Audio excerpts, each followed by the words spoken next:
Hello, everyone. Thanks for your interest in this webinar series. My name is Mike German. I'm a fellow with the Brennan Center for Justice, Liberty and National Security Program. I and our co-sponsoring organizations, which are Asian Americans Advancing Justice, AAJC, the APA Justice Task Force, United Chinese Americans, and Asian Pacific Islander American Public Affairs, are pleased to welcome you to the second in a series of webinars exploring the human, legal, and scientific costs of the Justice Department's China Initiative.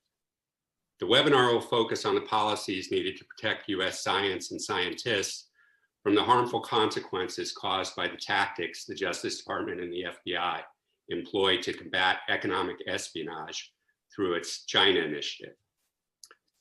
Obviously, there are legitimate national security and human rights concerns regarding malign behaviors by the Chinese government. Economic espionage can be harmful to our economy and our security. But the coronavirus pandemic and the effects of climate change have highlighted dramatically that advances in science, medicine, and technology are essential to protecting our security as well. How do we implement and defend sound science policies to ensure that the security imperative balances these competing needs? Some of you have submitted questions when you registered for the event. If you have other questions during the webinar, you may submit them through the Q&A function, and we'll try to incorporate as many of them as we can into the discussion. Please keep in mind that information submitted through the Q&A function is being recorded for future viewing, so please limit any personal information you don't want publicly shared. We have a remarkable panel of experts from the scientific, academic, and policy communities with us tonight to discuss this topic. It would take half the webinar to list all of their accomplishments, which are available on their institution's websites. For the sake of brevity, I'll only mention their most recent and relevant. Tonight, we're honored to host Alice Huang, who is Senior Faculty Associate in Biology at the California Institute of Technology and former president of the American Association for the Advancement of Science. Neil Lane, Senior Fellow of the Baker Institute and Professor Emeritus of Physics and Astronomy at Rice University, and former Director of the White House Office of Science and Technology Policy. Serena Nyote, the Science and Policy Manager at the American Society for Biochemistry and Molecular Biology. And Xiaoxing Shi, the Laura H. Carnell Professor of Physics at Temple University, and the American Physical Society 2020 Andrei Sakharov Prize recipient. Thanks to all of you for appearing with us. The first question I'll direct to Alice Huang. Alice, you've been champion for increasing diversity in science education and research throughout your career.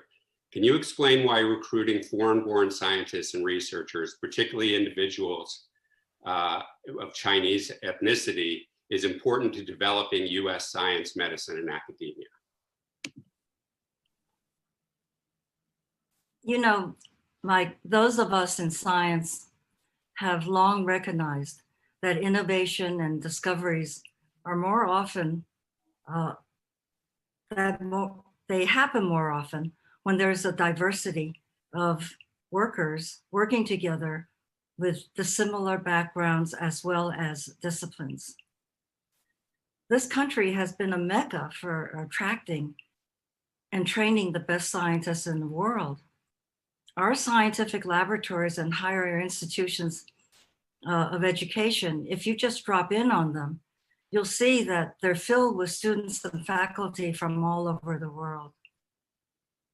We have especially welcomed Chinese scientists since the 1980s, when Nixon opened up relationships between the US and China. Before that, we've had two other groups of Chinese scientists come to this country.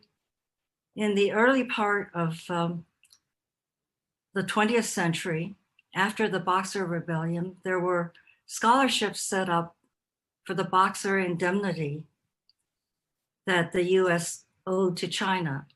And that brought quite a few scholars to the United States to be trained, and some of them stayed.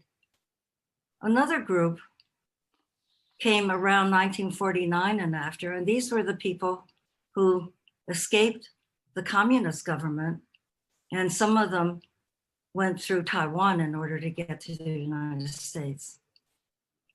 Many of us don't really realize the extent that these ethnically Chinese American intellectuals have integrated into the fabric of American society. They are in our universities and hospitals. And I've been trying to get some feeling for how many are really in our institutions and into important positions as well. I got some recent data from the Manpower report that the National Science Foundation publishes every now and then. And what I found was that on average, 20 to 40% of Asian Americans make up the faculties of four-year colleges and universities. Although these stats don't break out Chinese Americans from the other Asians, we can assume that a large majority of them are Chinese. Recently, a professor at CalTech remarked to me, if we didn't have Chinese students and postdoctoral fellows working in our labs, we will be in great difficulty in running our labs.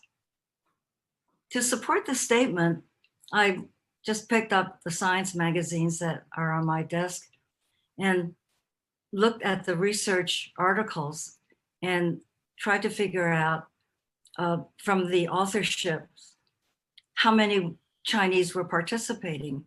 And I was really surprised myself that it's 40% of the publications, the research reports, have authors with Chinese last names, and their affiliation are in American labs.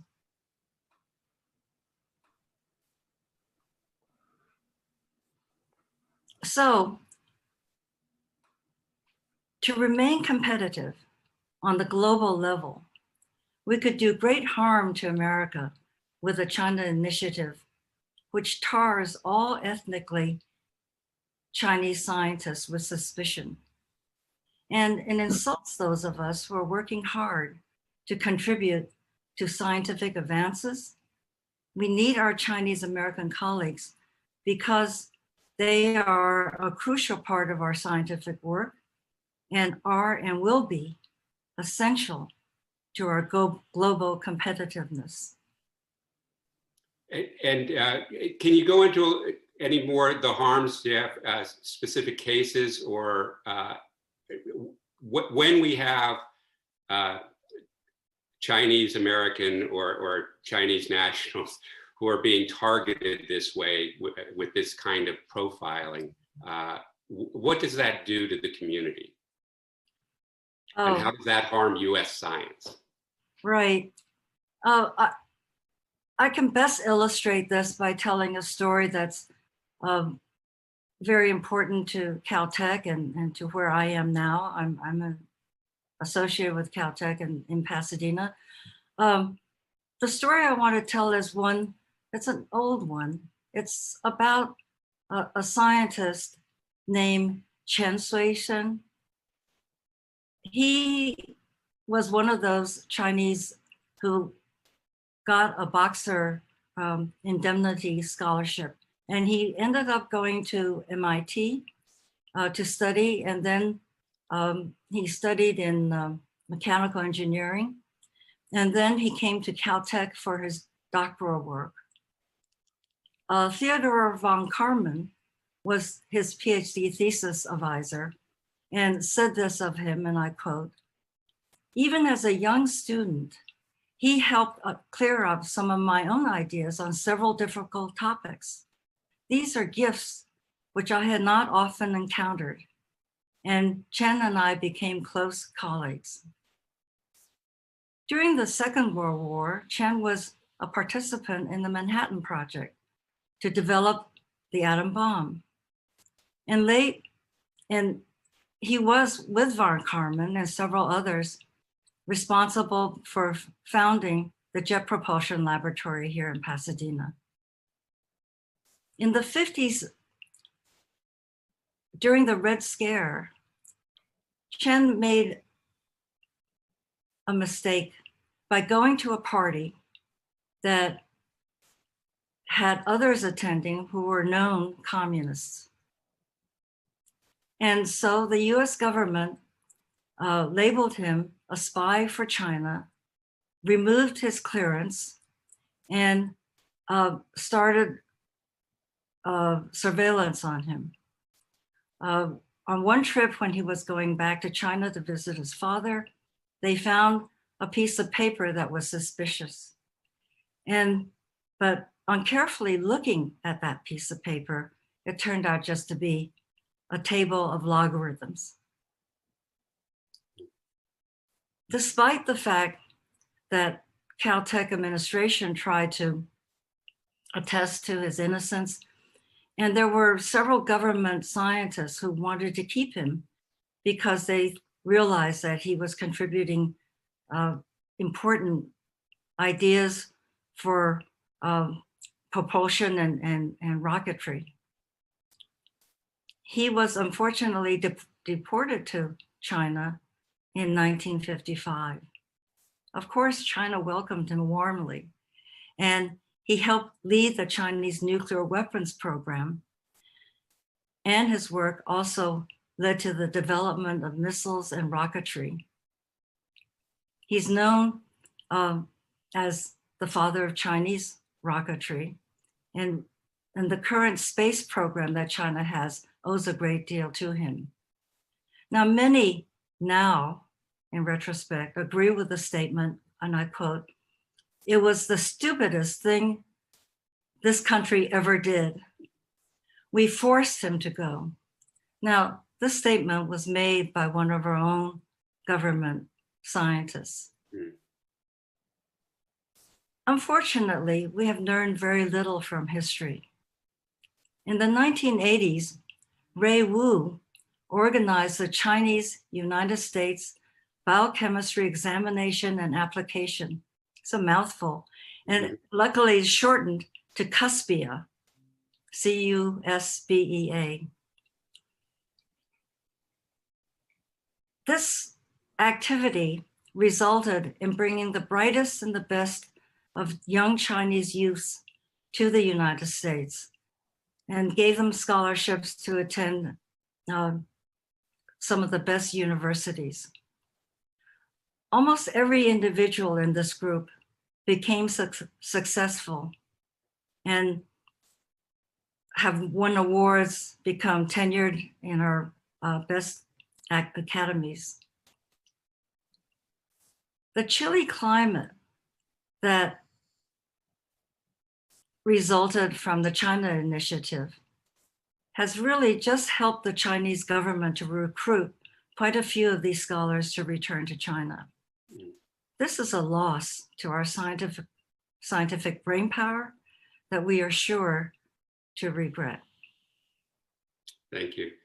Xiang, you were among a number of Chinese American scientists falsely accused by the Justice Department. The indictment revealed a fundamental misunderstanding of the type of scientific work that you did and your research, and the charges were ultimately dropped before it ever even went to trial. What else does the Justice Department get wrong with its China initiative? Well, thank you, Mike, for having me on this panel. As you said, I was falsely charged by the government 5 years ago for sharing a US company technology called Pocket Heater with scientists in China. In fact, I had never done that. What I was doing was actually collaborating with Chinese colleagues based on the result of my own open fundamental research, which is what the government and universities encourage us to do. So despite being innocent, my house was raided by armed FBI agents. I was arrested in front of my family, and I had to fight the charges for 4 months before the DOJ dropped the case. So the DOJ's false prosecution against me wrecked my life and the life of my family. It left us with deep mental and physical scars and cost us over $220,000 in legal fees. So on the other hand, this experience taught me some valuable lessons, which are very relevant to what's going on now concerning Chinese scientists and relevant to DOJ's China initiative. So, lesson number one, when DOJ charges someone for stealing sensitive technology or trade secrets for China, it's not necessarily true. In my case, what they said was totally false. Not only had I never done what they said I did, the device I was charged of stealing for China, the pocket heater, is not at all sensitive as DOJ made it sound like, but a commonly known German technology. And before my case, I could never and would never imagine the government falsely charge innocent people, but they did it so blatantly to me. So now the DOJ established the China Initiative to fight China's economic espionage. But among the 9 China Initiative cases involving university professors, none of them are charged with theft of intellectual properties. The government showed no evidence of theft of intellectual properties. All of these cases are about non-disclosure of ties with Chinese institutions. Lesson number 2 is that innocent Chinese American scientists are being unfairly targeted.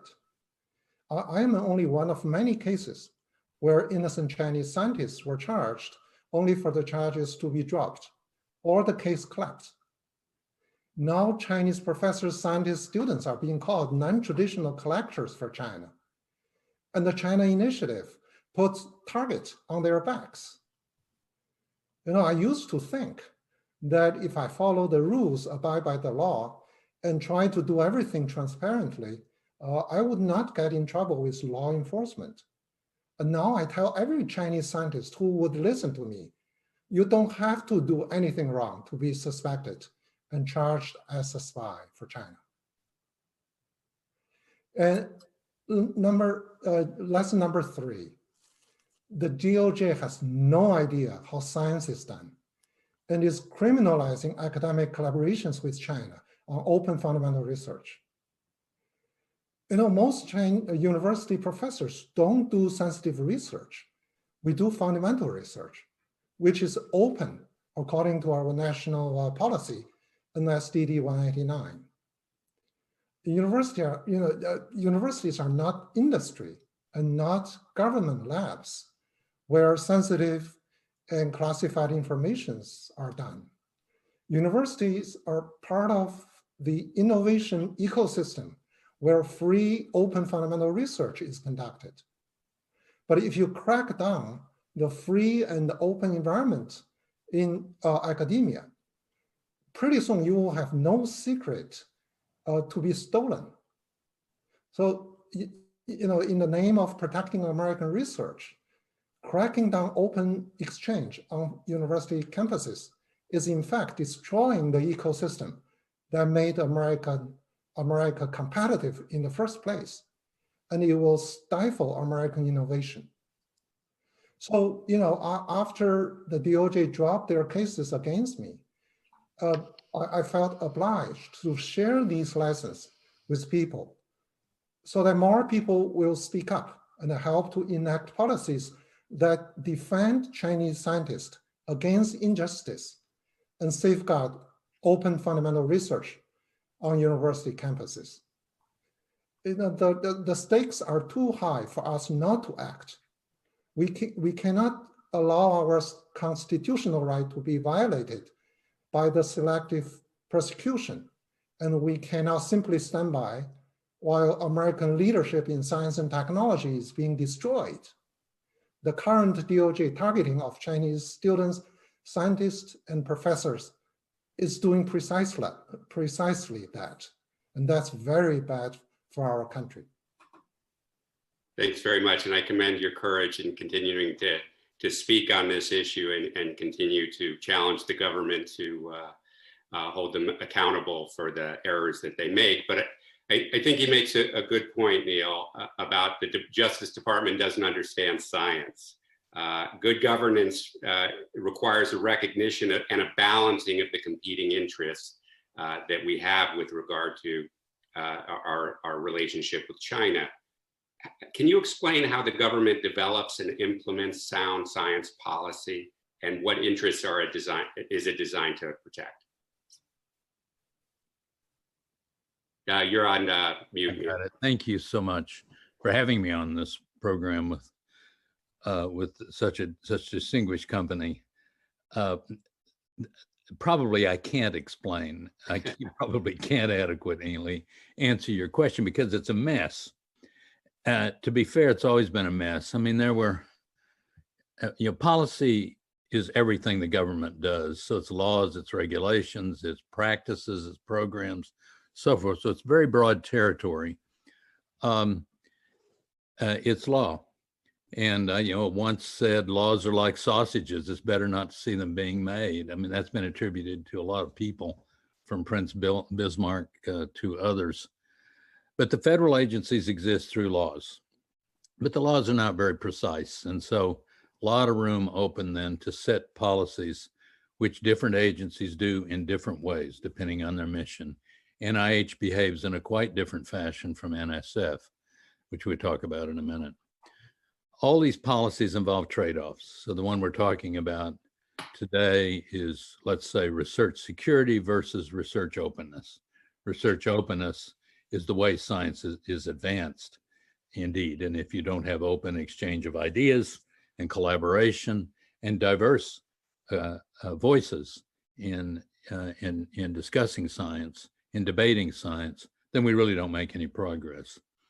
But there are these trade-offs because there are bad actors, there are individuals who do illegal things, and there are perhaps countries or governments that misbehave in one way or another, at least by American standards.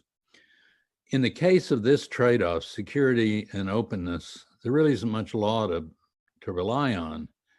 What we have is a very important directive, President Reagan's National Security Decision Directive 189, which Huang talked about, which makes clear why most basic and applied research should be free of restrictions. And if for some national security reason it should be restricted, then it needs to be formally classified. So enough of this gotcha stuff where, oh, it's sensitive and it's not really classified. We'll tell you when you stepped over the line, because that's gotten a lot of scientists in trouble. We may need a law here. But if you look at the bills that are wandering around the Hill right now, be careful what you wish for. So I couldn't see in the current set of circumstances a good law being passed to deal with this issue, but I'm happy to be surprised if someone comes forward to do that. So we're going to do the best we can. But in the meantime, all the agencies are just groping with their own situations and their own sets of policies. And the Office of Science Technology Policy in the White House, through the National Science and Technology Council, a high-level committee within government, are trying to coordinate these, trying to find some norms, some common ground, something to help the community, the universities, the scientists, understand what the rules really are. And then I think we'll find that our colleagues are quite happy to follow those rules. But if there's ambiguity, if you can inadvertently violate a rule and then get slapped down, that's a bad situation. So clarity, uniformity. For example, in talking with National Science Foundation about what's going on there in response to the Jason report, but just in general about this issue, I understand the National Science Foundation has put together a template for disclosure. So you want to disclose conflict of interest, here's a template to make sure you cover all the bases. And I do believe that NIH has decided it will adopt the same template and Department of Energy as well. If I'm correct in that, that's good news. It's movement in the right direction to help clarify the rules. But in the meantime, it's work in progress, and it's not very far along. So there's a committee working very hard on this, a subcommittee actually of the National Science Technology Council that I mentioned earlier, and that subcommittee addresses research security. And it is chaired by Dr. Rebecca Kaiser, who's on the National Science Foundation staff, many of us know.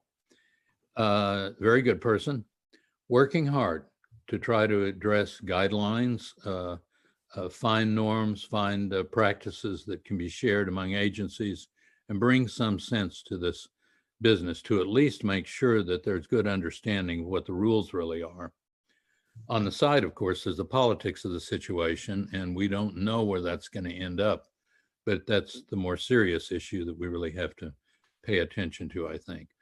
I'm encouraged that there are very good people in government who are trying to address these issues in a way to protect openness and research and protect our scientists so that bad things don't happen, such as they did with Dr. Shi. There is discussion between FBI and the agencies, and my sense is that discussion has gotten better over time, a better understanding. But what Jiaxing just said is absolutely right. There are very few people, I would not be able to name any, inside the Justice Department who really understand what we're talking about. What is research all about? How is it done? How is research shared? What do we mean openess? Why is international cooperation so important, the way that Alice has so well described it? So until that happens, then really tragic situations occur where somebody inside the agency decides to investigate somebody or raid someone's home, like Dr. Shi, because when they do that, they don't consult with anybody outside the agency. So there's no calling up NSF to say, gee, we're getting ready to raid Dr. Shi's home. I mean, that doesn't happen. When investigations are underway, the transparency disappears. So we need more of this scientific understanding inside FBI and other security and intelligence agencies, because it's just not there right now. And lacking that, mistakes are going to be made, and they can be quite tragic in consequences. Still, there are good people working on this. I'm encouraged about that. To be fair, people in the NSF and NIH and DOE don't know much about the insides of the Justice Department either, how it works. And so this conversation, it won't happen at the level of a particular investigation, but it can happen more broadly when you're setting policy. That conversation really needs to go on, and it needs to go deeper. It needs to penetrate in a constructive way in both sides, the intelligence and security side and the R&D funding agency side. Now, there's some other problems here. We've got a long way to go in this process. There are some gray areas, of course, like most things, there are some gray areas. There are places where an investigator has not followed the rules of the NIH or the National Science Foundation. So they violate. When you say investigator, you mean a science investigator, not a. I'm sorry. I mean, yeah, thank you for that. Yeah, a researcher, let's say on a university campus, does not follow the rules. Misspends the money in some way that, I don't mean put it in their pocket, that violate law, but in some way that violates the university, the agency's policy, but is not criminal. On the other hand, it's close in some cases and might just be over the line. And so there are judgments that have to be made within an agency. That happens in the Office of Inspector General, because that's kind of like the internal auditor. Inspector generals can launch investigations, and they can decide whether to turn cases over to the Justice Department or not. In some cases, many cases, they will take action within the agency. They will bar the researcher from submitting a proposal for N years or something like that.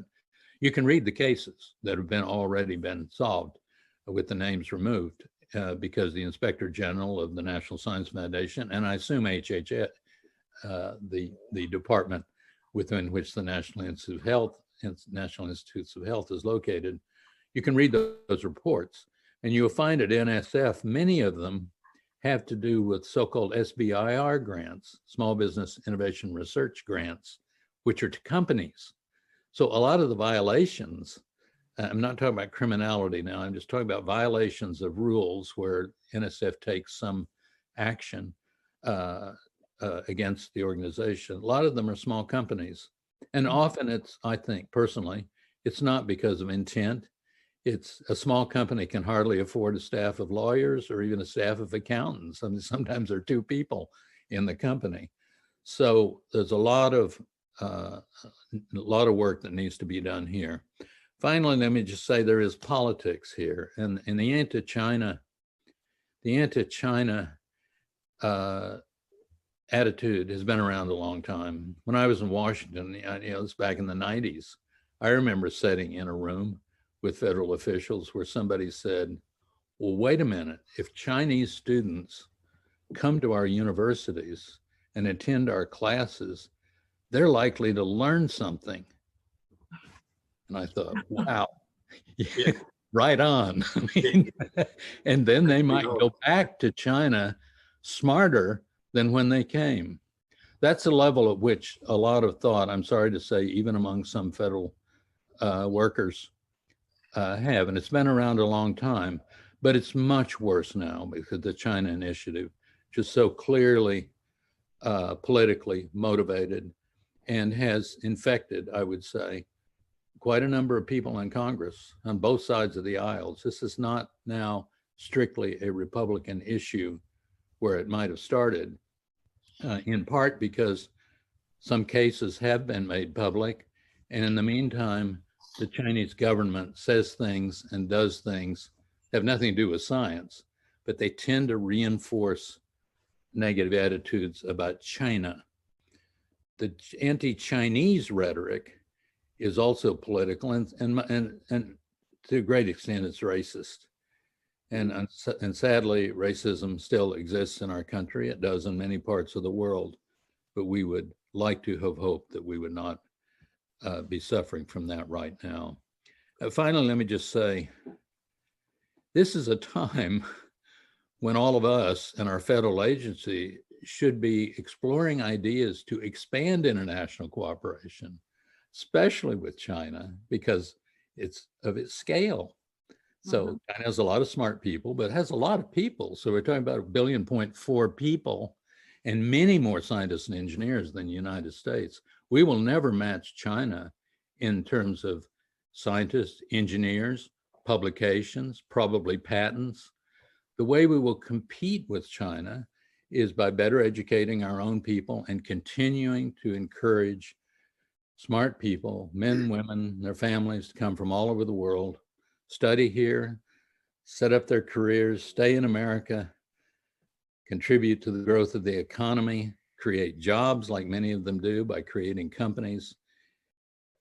That's what we have built our country on over many, many decades. And if we give that up, it's already been said by my colleagues, it's a dark future for America.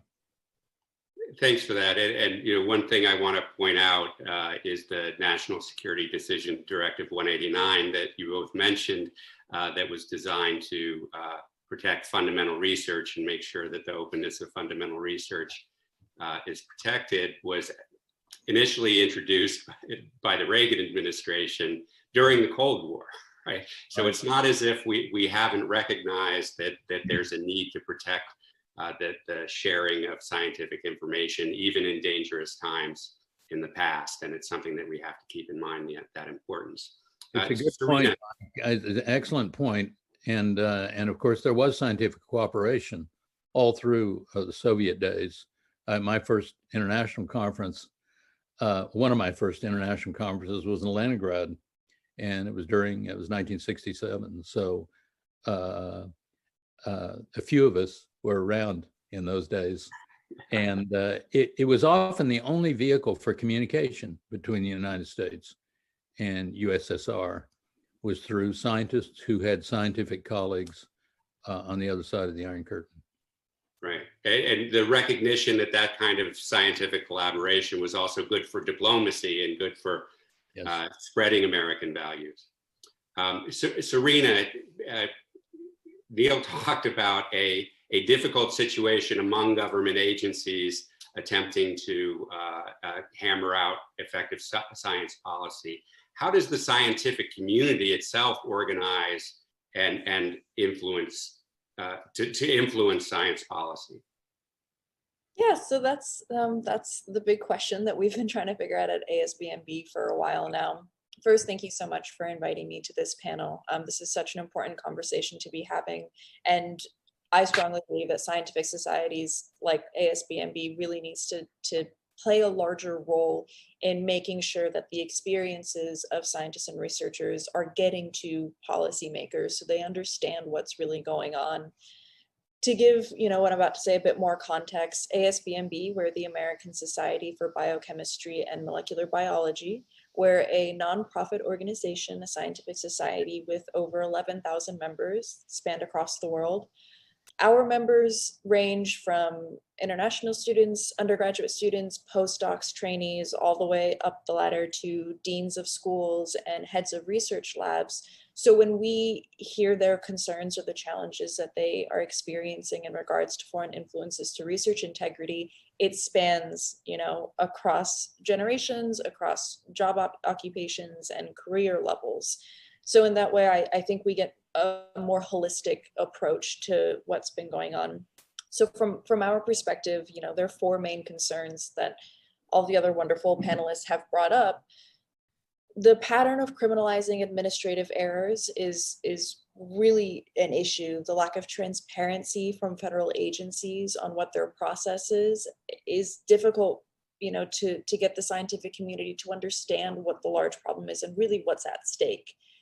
From a lot of the scientific community's perspective, they're hearing these cases, they're seeing that innocent scientists are being, attacked for economic espionage, and it's very damaging to the American research enterprise and to international collaboration as a whole.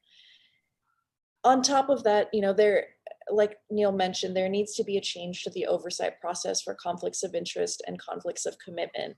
And I think that in and of itself, if that process is reformed, even if it's harmonized across federal agencies, and if that system works the way that it should, then it will easily weed out what are administrative errors that can be fixed versus genuine cases of economic espionage. When I'm speaking with our members who are struggling with this, a big part of it is because the training that they get from their institutions isn't adequate. Whether it doesn't, properly define what conflicts of commitment are versus conflicts of interest, whether or not they are teaching everything they're supposed to be from the NIH to NSF grants to, Department of Energy grants. Academic and research institutions really need to shoulder some of the responsibility in protecting scientists, in protecting, the international students that are working for them. So from that perspective, we work with other scientific societies because we're really understanding how widespread the problem is. And we want to be able to put forward an evidence-based, report on this is the issue, and it's not just focused at the NIH, it's not just focused at the NSF, it's not just focused at the Department of Defense or Energy, it's widespread.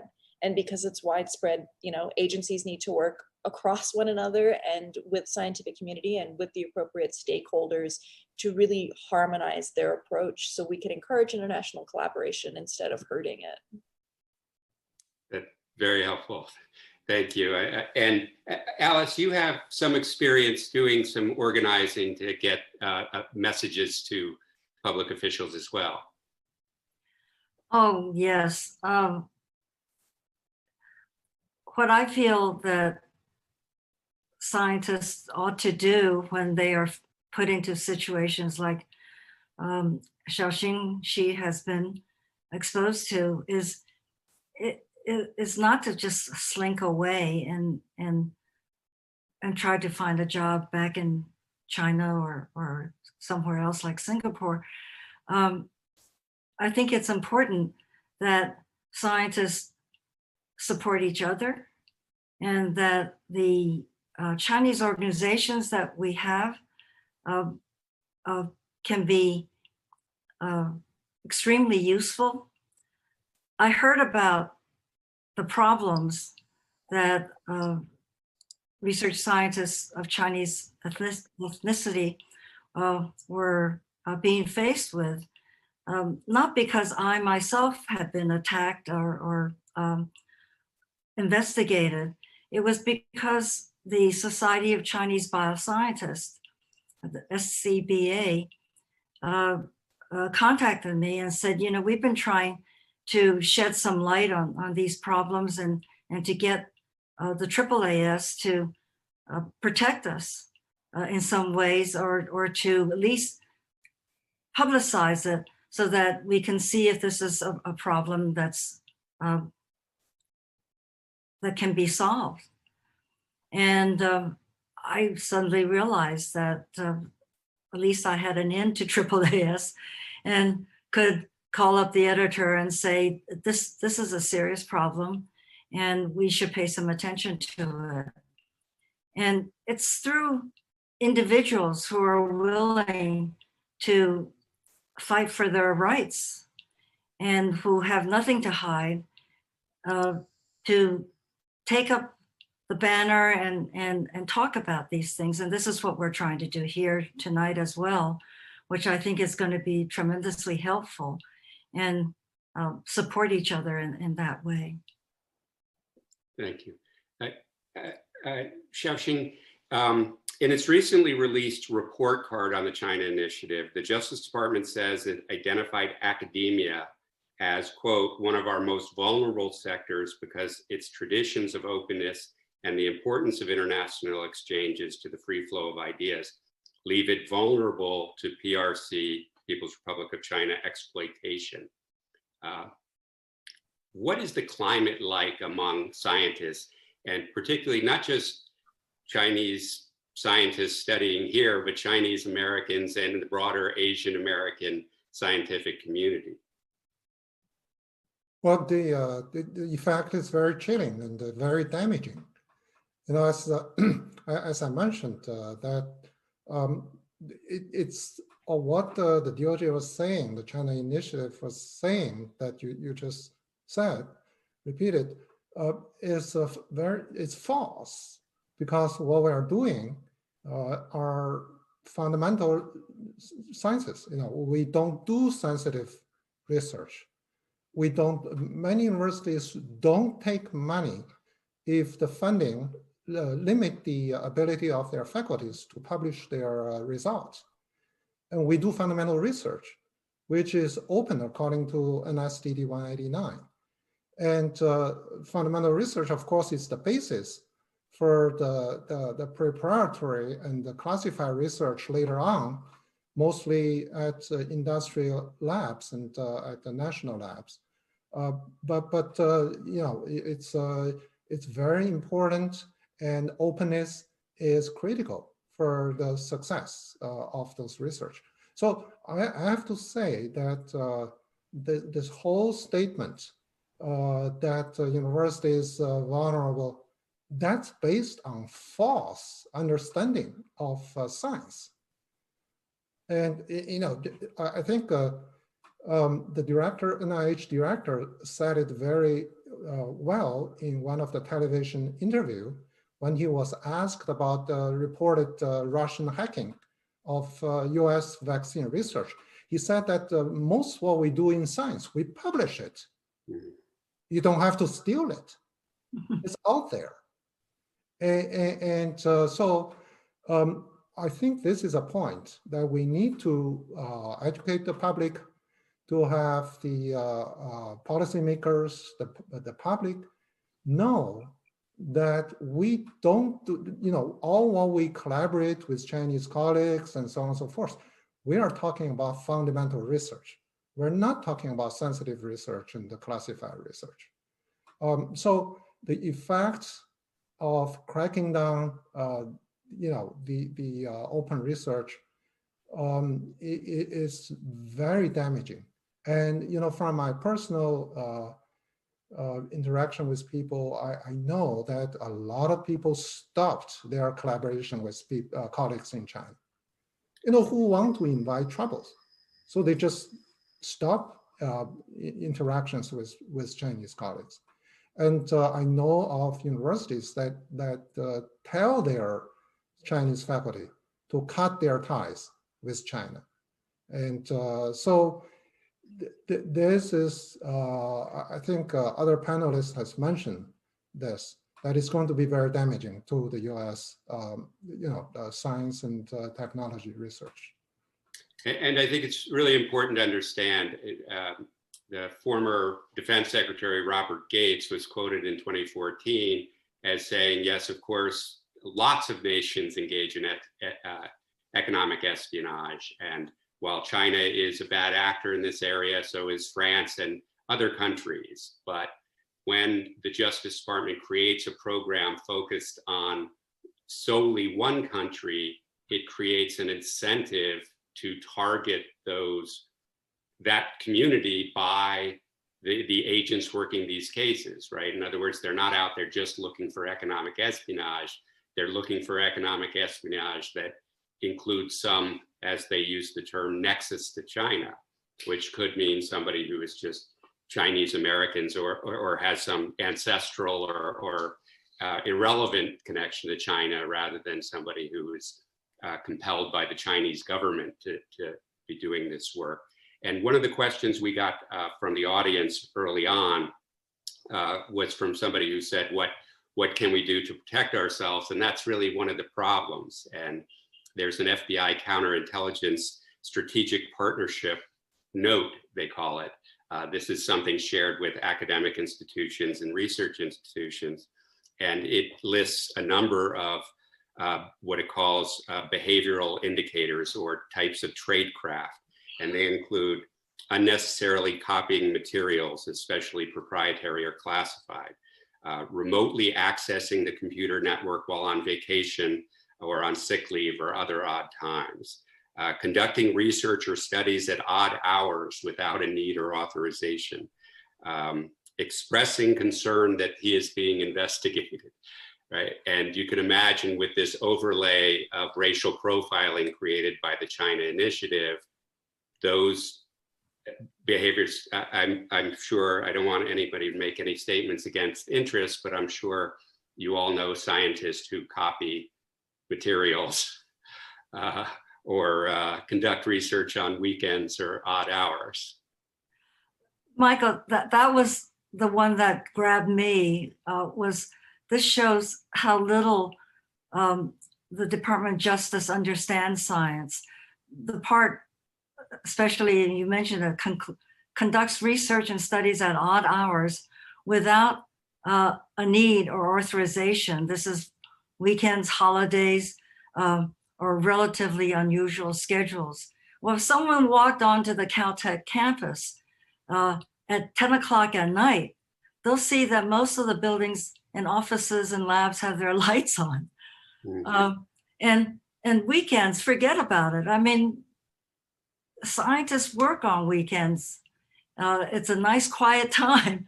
And so to see that as a behavior potential for suspects is just unbelievable.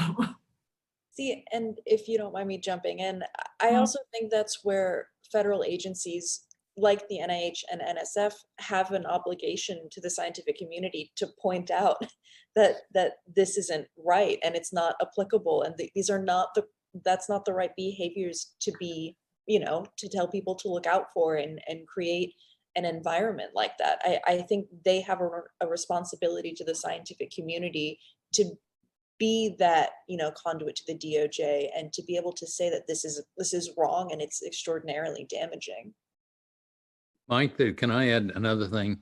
Sure. Here, I think all this is also happening at a time when universities are under attack in many directions. There are various arguments being made, and so the state governments are cutting their funding, continuing to cut their funding or at least have not restored the cuts in funding of the state universities. The Congress has shown signs, and the current administration shown signs of being negative about America's universities, suspicions about ideologies and about the lack of political balance, so forth. So universities being vulnerable, I hear that word vulnerable. They're vulnerable from political attack. They're also vulnerable because they've got no defense mechanism. Of course, there's the AAU, American Association of Universities, American Public Land Universities, but they don't have the lobby that big business has. I mean, the real cases that are scary in terms of intellectual properties, that's coming from companies, not from university campuses. I mean, if you go into the company, you can find some valuable intellectual property that can be turned into a new thing to sell and so forth, a short period of time. So yes, universities are vulnerable because we're open. We behave in odd ways compared to businesses, perhaps, by keeping the lights on at 10 o'clock at night, and in other ways, and we simply don't have any political protection. So when somebody decides to play politics and push it into the Justice Department, this is the kind of thing that can happen. Right. Mike, can I second what Neil just said? Please do. I think saying that universities are vulnerable to China influence or theft of intellectual properties, it's false. As I said, the NIH director was saying that the most of what we do in science, we publish this. And I think I want to point to the Jason report. The Jason group, all the members have clearances, and they reviewed all the information, classified informations and the non-classified informations provided by the law enforcement and so on and so forth. They didn't find any of these so-called theft of intellectual properties. They concluded that the problems with some of the Chinese government and Chinese institutions are that their actions are not in accord with US values of science ethics, mostly related to the lack of transparencies or reciprocity and in collaborations and so on and so forth. And some scientists fail to properly disclose conflict of interest and commitments. And the DOJ has shown in all the China Initiative cases involving university professors, they showed zero evidence of theft of intellectual properties.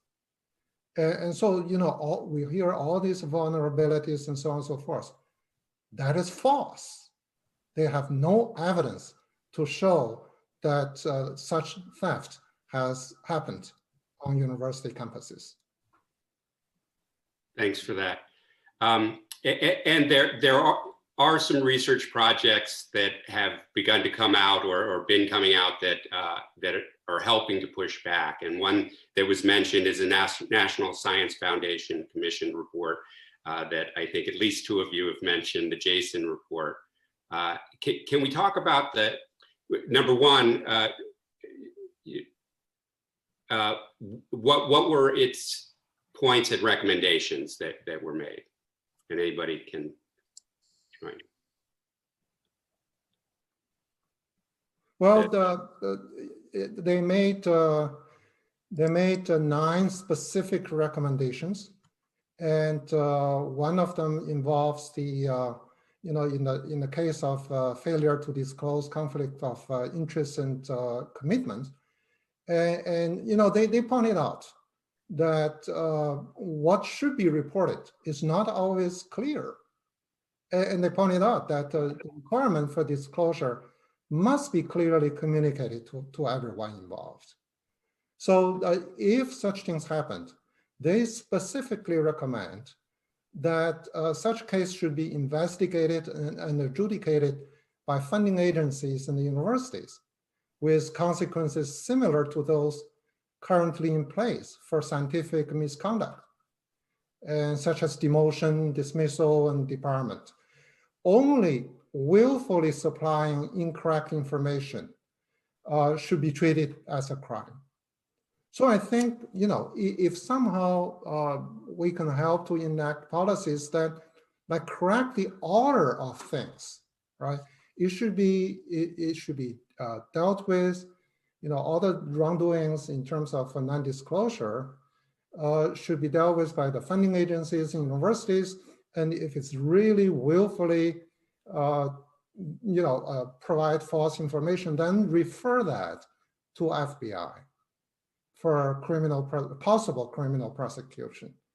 It shouldn't be FBI knocking on the doors of the universities and say, investigate this guy and prosecute this guy. Because, it's the funding agencies, as Neil mentioned, inspector generals, and that there is mechanism that deal with this kind of problems. And of course, Jason report also recommended other things like, educations and expand research integrity to include the disclosure requirements and so on and so forth. So basically, through the training and education to make people aware of the requirement. And if the violation happens, then the funding agencies, universities should investigate and adjudicate it. Right. And when I was an FBI agent, there was a saying that was very common, that nobody is administratively pure. And if you investigate somebody for long enough, you can find some minor paperwork violation they were engaged in. And that's the problem of criminalizing this type of administrative error or misfeasance, rather than letting the processes that exist that are supposed to protect against that kind of abuse to take their effect. Neil, in September, the Baker Institute and the American Academy of Arts and Sciences released a report, The Perils of Complacency, that talked about what needed to be done to ensure that the US remained an innovator in science and technology. And one of the issues that it talked about was simplifying this grant process. But you can talk about that, but also how that might help avoid some of these problems if it's done in a way that, the amount of information, I can thankfully have never done a grant application for a scientific research project, but I imagine that's a pretty complex document, and how simplifying it might relieve some of the problem and actually help us boost our scientific innovation. Well, thank you, Mike. Let me say a little by way of background. The American Academy did a study about 6 years ago and released a report called Restoring the Foundation, the vital role of research in preserving the American dream. And that report was really to point out that research is the front end of the whole innovation process, and that not only leads to a strong economy, but security and health and well-being of American people, jobs, salaries, and so forth. So that's why we stretched it to say the American dream, because that dream has really disappeared from a lot of Americans these days, and we need to get back at that. But a lot's happened in 6 years. So we decided to do an update of that report. And the new report speaks for itself. It's called Perils of Complacency, America at a Tipping Point in Science and Engineering. We had to use the same study committee and the same co-chairs, Norm Augustine, former CEO, retired CEO and chairman of Lockheed Martin, and myself, Neil, kid from Oklahoma. So we were the co-chairs, and we have a very distinguished committee of educators and former members of Congress, former CEOs, and so forth, the unanimous findings. And we made a number of recommendations. Some of them have to do with funding of research, and I can talk about that at some point if you want to.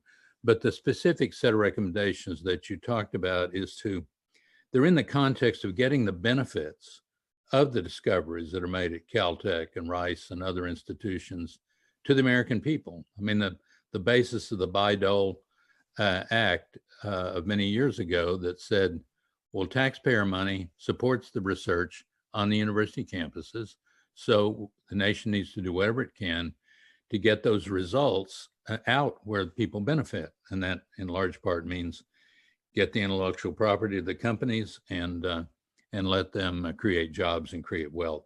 A lot of barriers in the way from the front end, there are barriers to research productivity, just getting our work done in the laboratory and the paper published. You pointed to one, non-uniformity in budget templates, in mechanisms and grant applications and so forth.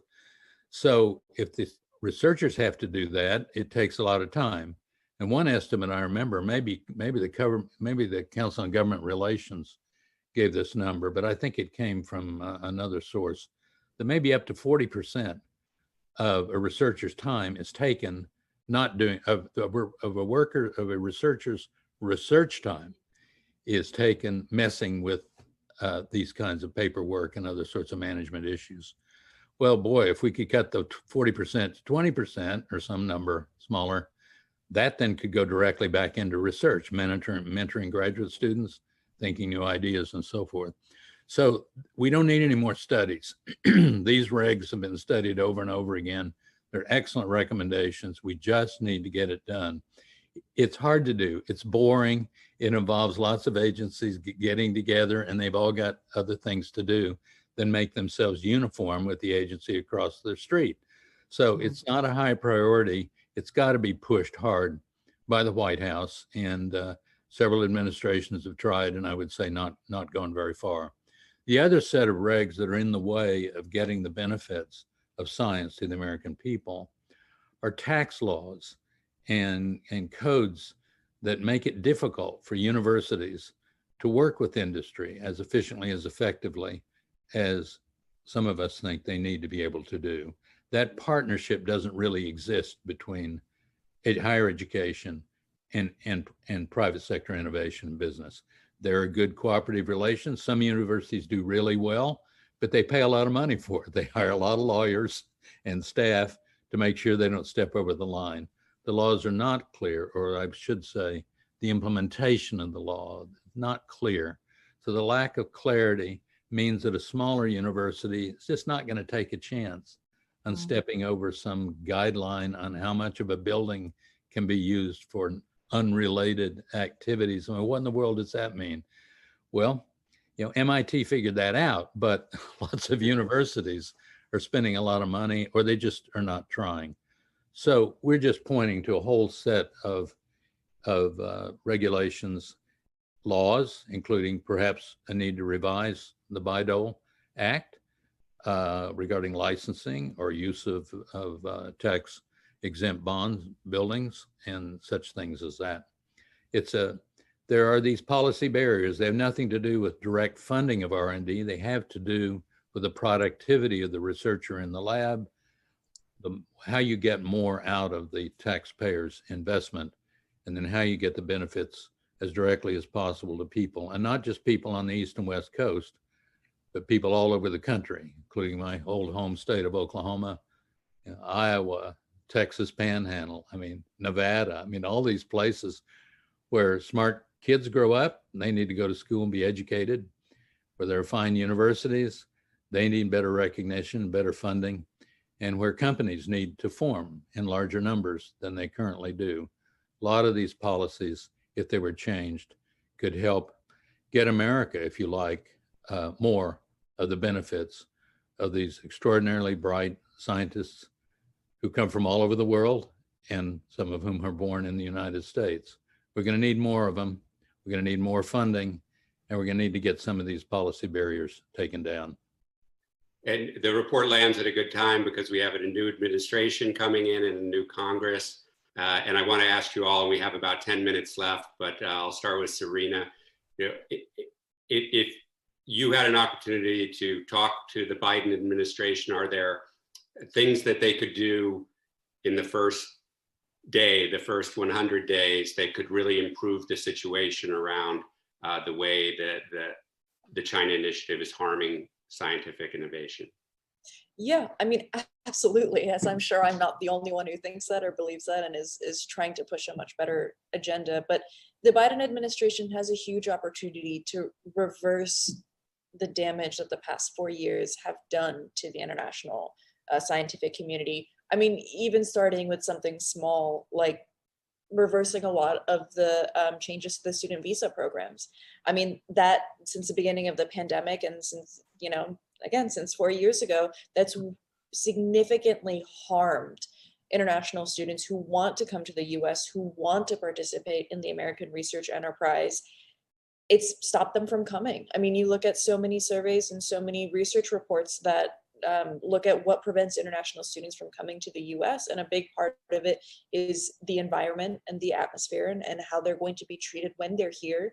The visa application process is, I think, the top 3 reasons that students really struggle on whether or not they should come here. So reversing those would be enormous, providing more opportunities for international collaboration, ensuring that science is free of politicization. Of course, we all know that that's very difficult to do, but it's important. I mean, there's a reason that we've been able to encourage international collaboration during the Cold War. There's a reason that science is so fundamental and necessary to address the challenges of the 21st century. And I think if the Biden administration just started with that, just started with being a welcoming, a welcoming force, and to get international students here, to encourage more collaborations with institutions, research institutions everywhere, not just China, but every country. I mean, that would go such a long way in making us competitive, in bolstering our research, and bringing us back to a leadership role, when it comes to research and innovation. And anyone else have any ideas? I have one.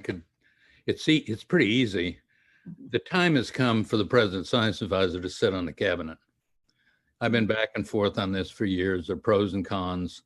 But I would say the combination of the rapid rise of China as a major player, it's not an anti-China statement I'm making. It's just America needs to remain competitive in the world in all of the ways that we have described.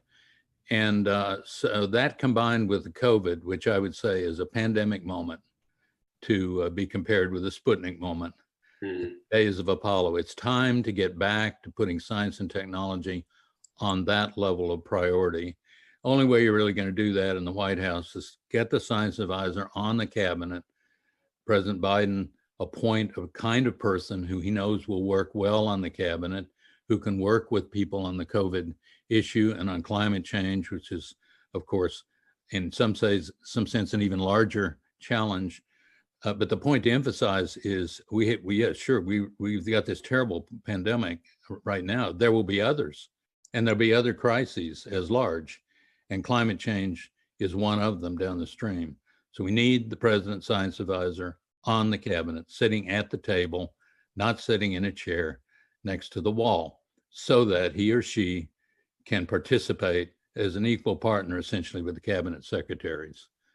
Related to that, I think we need, again, we've got this pandemic moment. We need to understand what science has meant to this country, to the world at this particular time, and how we need to be ready for the next time. And I think that means in our own country, a reinventing American science and technology initiative. I mean, really back to the days of Apollo in terms of funding, immigration issues we talked about, the policy barriers.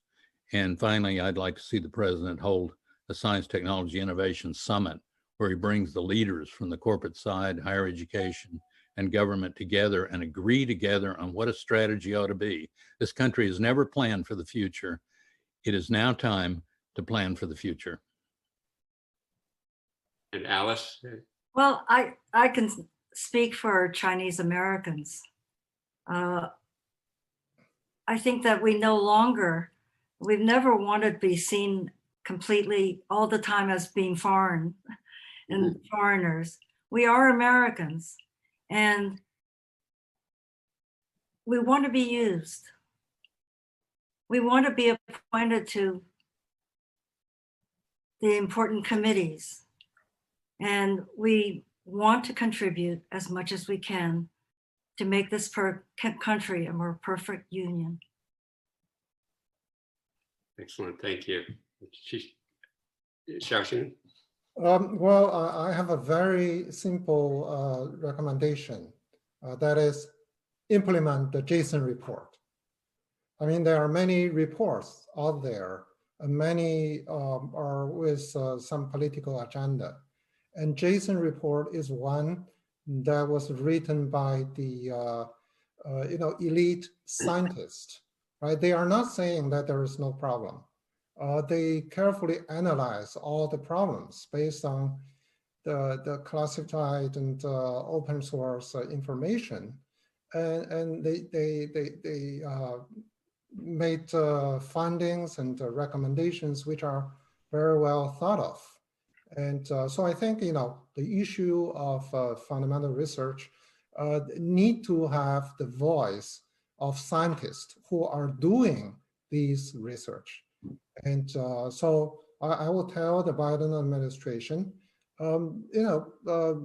endorse and implement the JSON report, which, in my opinion, is a very balanced and approach that will protect America's research enterprise. Thanks very much for that. And I think one very simple thing that could happen right away.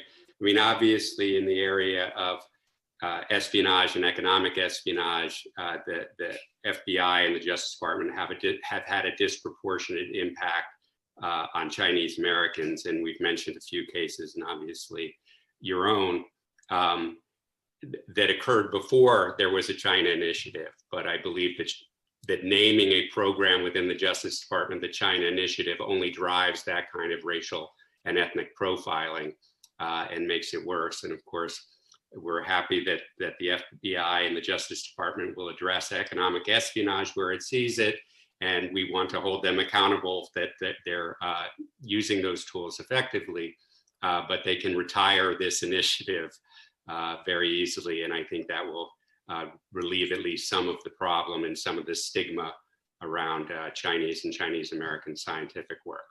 So I'm afraid we're out of time. I really appreciate the panelists and all the efforts you've brought to this issue, not just today in the webinar, but in recent times trying to bring attention to this issue.